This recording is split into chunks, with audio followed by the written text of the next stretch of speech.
Thank you, colleagues. Thank you, Majority Leader.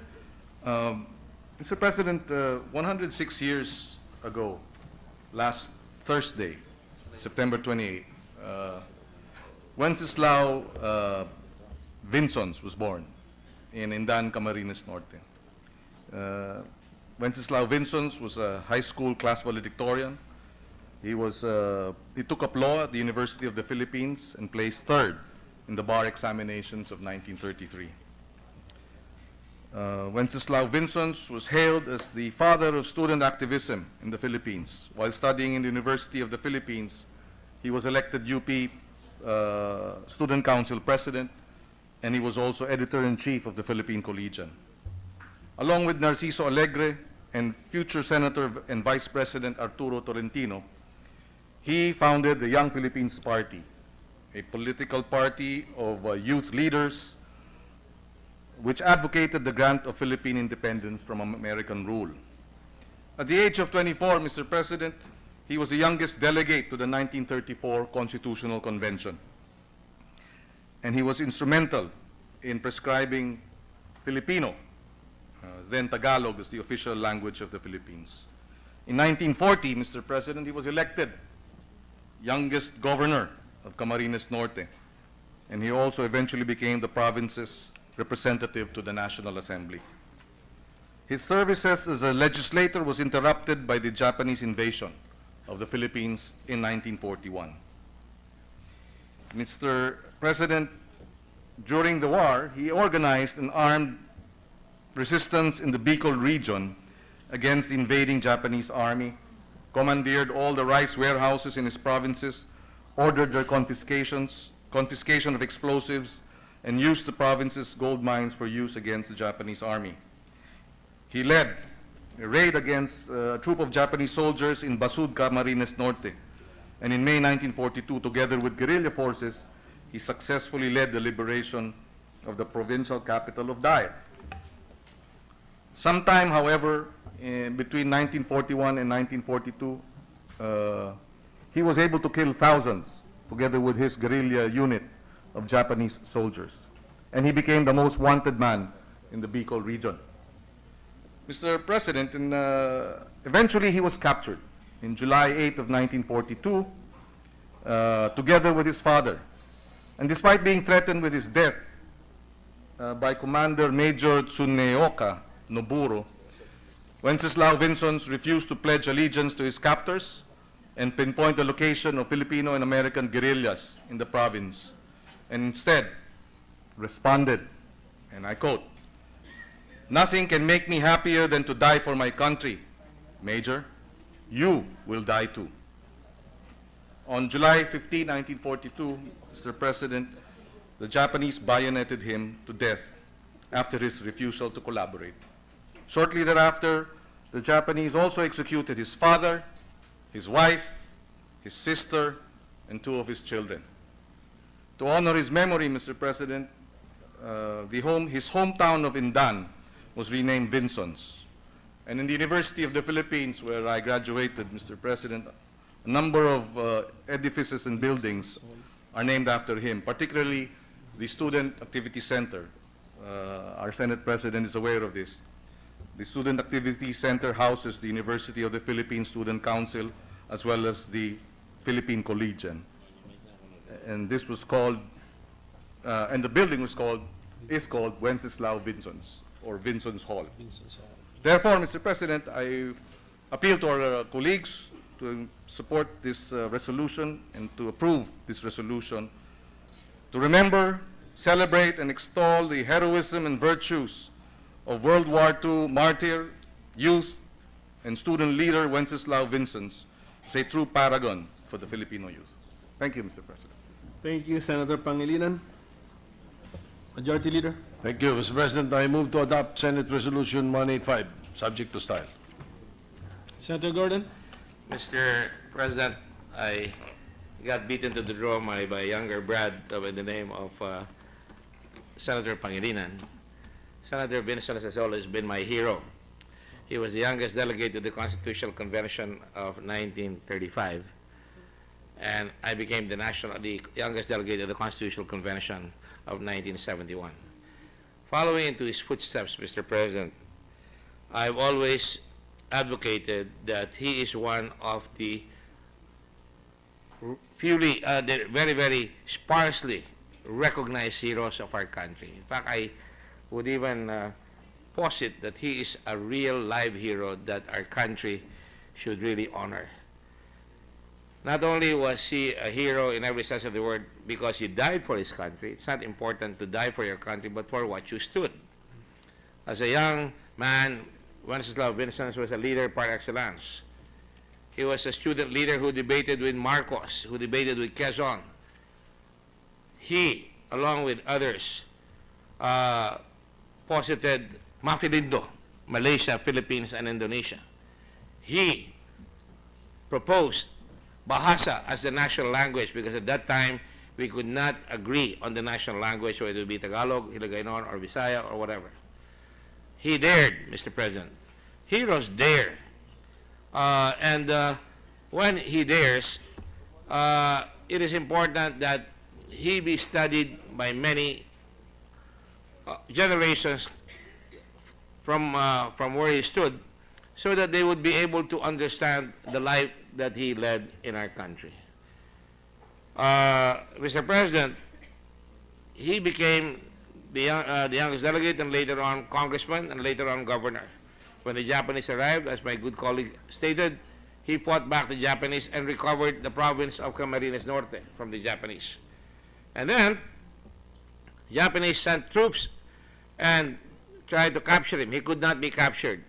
Finally, when he got captured, there are all kinds of rumors, and legend has it that he was betrayed by one of the top leaders of this country. I spoke with the daughter of in-law of Wenceslao Vincent, who said he could not be identified because he had cropped his hair short, and he was really very dark, and it was somebody who came down, and I'm not really ready to stand up because that is part of the legend of the man. When he was incarcerated, he would flip notes outside his cell. They were trying to make him, like many leaders at the time, collaborate with the enemy. After all, many of his confederates had already gone on to the other side and taken positions in the puppet government of the Japanese at that time. He refused, and he popped up messages and sent it out and said, "Fight on, Philippines." Eventually, when they could not convince him, he was finally taken one evening, and together with his family, his head was cut off, his family, his wife, some of his siblings, his father, his mother, even the maid were killed by the Japanese. And the tragic thing about it was that nobody ever bothered to find out where he was buried. So up to now, we don't know where he was buried. All we know is that this man was eliminated from the face of the earth by the Japanese conquerors at the time. Mr. President, as Senator Pangilanan stated, and this is not my first time to speak here in this chamber, on Wenceslao Vincent's. We have Wenceslao Vincent's Hall, of which I was privileged to be a member of the Student Council of UP at the time, and so is the Senate President, so is our colleague here. And we all know that many people go in and out of that place without knowing who Wenceslao Vincent is. That is the paucity. That is the sparseness of the information about this man. We dare call a building after him, and yet many of the young people and young women in this country don't even know who he is. And that is the problem, Mr. President. The message, I suppose, is to try and wake up the country and try to fill them and imbibe them with the spirit of self-abnegation, of selflessness, of courage under fire, of being able, like our heroes, make a decision and say, hey, we're overwhelmed by a mighty enemy. They have planes, they have cannons, and we only have the scopetas that were left to us by the Americans. And yet, he refused. He refused to be overcome by the mighty conqueror. September 28 is Vincent's Day. I tried to push it here in the Senate to make it a special day in the province. I would imagine that at some point in time, because there are too many other holidays, I think we should really identify him among the many heroes of National Heroes Day as a standout, because he is of modern vintage. He doesn't wear the garb during the Spanish era of Filipinos who wanted to be westernized with the, with the coat and the tails of Jose Rizal. Neither did he wear the sparse clothing of Lapu-Lapu, but he was one of us. the modern era of the Philippines under the Commonwealth, youngest delegate, daring to speak against the people, the leaders of the time, on vital matters of the day. And so today, I just thought I'd stand up, and I thank Senator Pangilanan for his speech today. I'm glad that he is remembered, and I thought I'd lend my voice here as well. That has always been a personal commitment of mine. I did not point out that one of the contributions that I feel very, very humble, I would have been able to build a bigger monument to him so that people will know in the university we put in a bust of Wenceslao Vinsons at the entrance of the university so that people would at least have a face. You see, sometimes we create faceless people out of our heroes. They are not faceless. They have families. They have commitments like us. And yet, sabi nga nila, no todos dormían en la noche de nuestros abuelos, an oft-quoted quote, which means there were those who kept vigil in the night of our forefathers. We celebrate Wenceslao Vinsons day to day. And as I speak on Wenceslao Vinsons, especially with what happened last night, and I dare say I would have wanted to do a privileged speech right now. I will probably do it tomorrow. We should remind ourselves of the greatness of people like Wenceslao Vinsons, a legislator par excellence. But we should also remember that today is the birthday of Joker Arroyo. And Joker Arroyo passed away in San Francisco. No, I'm sorry, not the birthday, but it is the death anniversary. 1 year ago today, Joker Arroyo died quietly in San Francisco. And the family, at per Joker's request, did not even request or did not even accept an offer by the Senate to have honors given to him. In fact, he just, as they say, moved on into the great beyond, quietly. Of course, being a maverick, I threw a party for him at the Red Cross building, the new one. And I said, in violation of Feli's wishes, Feli is his wife, I invited them, and at that day, we were celebrating the gift of Joker, which we arranged with the Germans, a gift of a modern ambulance to the Philippine Red Cross. And he did this when he was no longer a senator. Joker was a great Filipino, a great guy, if you will.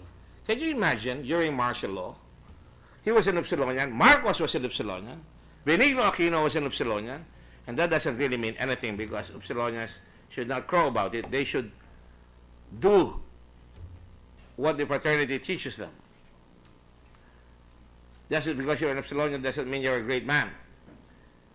But Joker was one of the principal lawyers who spoke out, who argued many cases against the Marcos regime. So much so that I'm told that his bufete, or his law office, was even burnt. And Joker never ceased to do that. Of course, when they saw each other, they called each other brothers. Same way, Mr. Aquino and Mr. Marcos called each other brothers. But the point here that I'm trying to say, Mr. President, is that he was a man who was a lawyer par excellence, and then when he became congressman and became senator, he stood up, head above shoulders among many of us. He just would stand quietly there and listen to the debate, sometimes with his eyes closed. But when he spoke up, everybody listened. I was not here, and I was not privileged to see him when he was the prosecutor on the case of President Estrada. Everybody has to make decisions, and sometimes these are not easy decisions. After all, as I've always said, in the pyramid of this country, when you grow up and you are at the base of the pyramids, everybody are friends. And as you go tighter into the apex of the president, the leadership corridor of this country, the corridor tightens up, and you tend to bang shoulders or bang heads with your confreres who grew up with you. To Joker, it was not a matter of personality, it was a matter of principle. And he stood up, as he stood up with President Marcos. Certainly, President Estrada was a very likable man, but Joker had his principles, and he prosecuted Mr. Estrada at the time. But then, when when the new dispensation took over and he was senator here, you will recall that he was one of the 3 senators that stood up against the barreling, the charge against the Chief Justice of the Supreme Court, Renato Corona, and he dared say, no, I'm not going to vote for his impeachment. You know, I was also chagrined at the time when I heard, you know, the previous administration say that they were not going to listen to the Supreme Court. Remember that President Gloria Macapagal-Arroyo was leaving and the Supreme Court allowed her, but for some reason or another, she was prevented. And by sleight of hand, I suppose, they prevented Gloria Macapagal-Arroyo from leaving. Now that's her problem.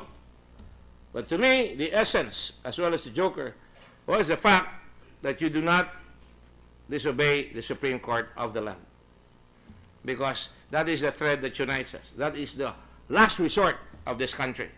When the Supreme Court interprets the law, we follow. Joker stood his ground all the way to the end. When he stood up, and together with a couple of other senators, including the late Miriam Defensor Santiago, they voted no. And not easy, but they did. But Joker was that type of a man. And when you look at Joker, he was always a thoughtful person, a man of great humor. I remember when I came in here one day wearing a Coast Guard uniform. I was made an admiral in the auxiliary, and I had just gotten a medal, and I was late because they had given me a ceremony, and I didn't have time to change. I didn't want to be late for the roll call. And Joker turned his swivel chair around, just like my good friend Senator Soto just did. I suppose I got his attention. As Joker did, I got his attention as well. And when Joker turned around, he squinted the only way Joker could. And as he squinted, he said, Mr. President, there's somebody here whom I don't hardly recognize. You know, I hardly recognize. And he said, it looks like Senator Gordon. And he's in a military uniform. And he seems to be out of uniform, Mr. President. And Mr. President, we have rules here in the Senate that when you come here, you either wear a barong or a suit. And I said, Mr. President, I take it in great humor that my bride is here. But I said, Mr. President, the one who is not in uniform is a distinguished gentleman from Bicol. Because and I said, no, I'm in uniform, I'm wearing a barong. And I said, Mr. President, that is not the issue. He is not in full uniform. The gentleman is not wearing socks. And everybody had a big laugh at that time. And Joker, like the man he was, we had a lot of laughs here. There were many times, I'm sure you know about the Wednesday Club with Kiko Pangilanan and Manny Villar and Ralph Recto, and they would have good meetings. I had the privilege of joining them there at the Hyatt, no? At the Hyatt. Later on, they moved out of there. Wednesday lunches where they would meet and talk about the issues of the time. But let me just say that when you look at when he had gone already from the Senate, one day he called me and said, let's have dinner, and he invited me to be with him at that time and introduced to me an old family friend of his from Germany. The name is Joseph Lederer. Joker had solicited on behalf of the Philippine Red Cross at my prodding an ambulance from Joseph, a Mercedes-Benz no less. Prior to that, he had also facilitated the donation of a plane load of relief goods for disaster victims for Haiyan. And this is Joker out of office already. And one of the best gifts I ever had in my life.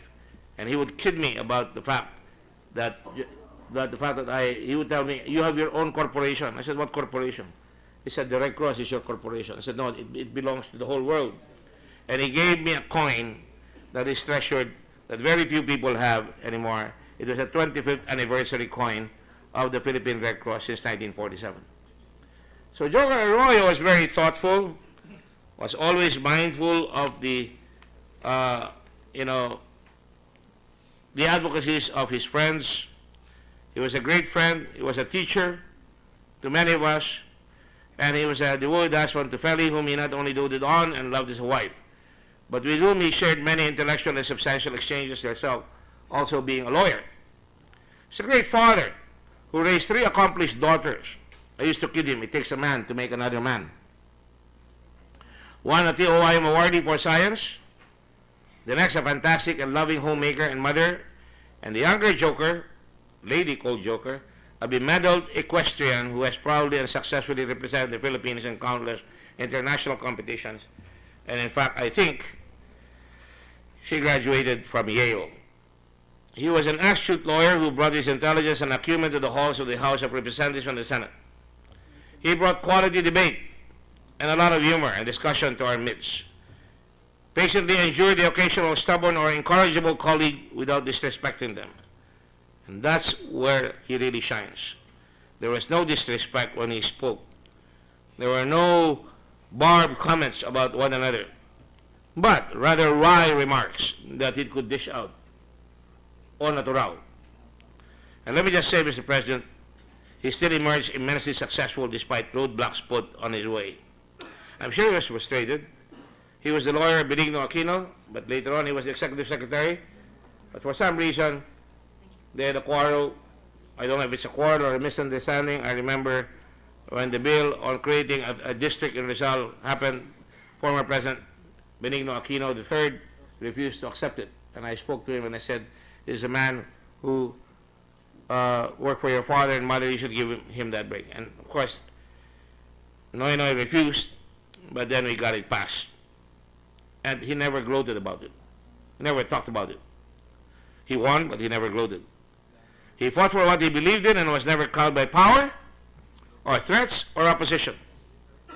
He was uncompromising in his integrity and was an honorable gentleman throughout. We call each other here the gentleman from Aurora, the gentleman from San Juan, or the gentleman from Bulacan, or the gentleman from Iloilo. And we all must act the part in the tradition, perhaps, of Vincent's, or for that matter, Joker Arroyo. He was uncompromising in his integrity, many times misunderstood as well, but then that is what life is all about. Sometimes you take positions and people don't understand you. But the real man is the man who stands by his principles. Win or lose, no, it's not the school we choose, as the Ateneo hymn goes. And the UST graduate here is kidding me about it. So although UST is a Dominican school, but Joker, yes, he came from the Ateneo as well, but that doesn't mean anything again. We're not elitists, but let me just say that he was uncompromising in his integrity and was an honorable gentleman throughout. And so today, let us remember Joker, a great patriot from Bicol, a freedom fighter, a champion of democracy, a friend, a brother, a colleague in the Senate. May his memory be an example to us who are left here to do the job of doing right by our people against all odds and at any cost. Thank you very much, Mr. President. Majority Leader.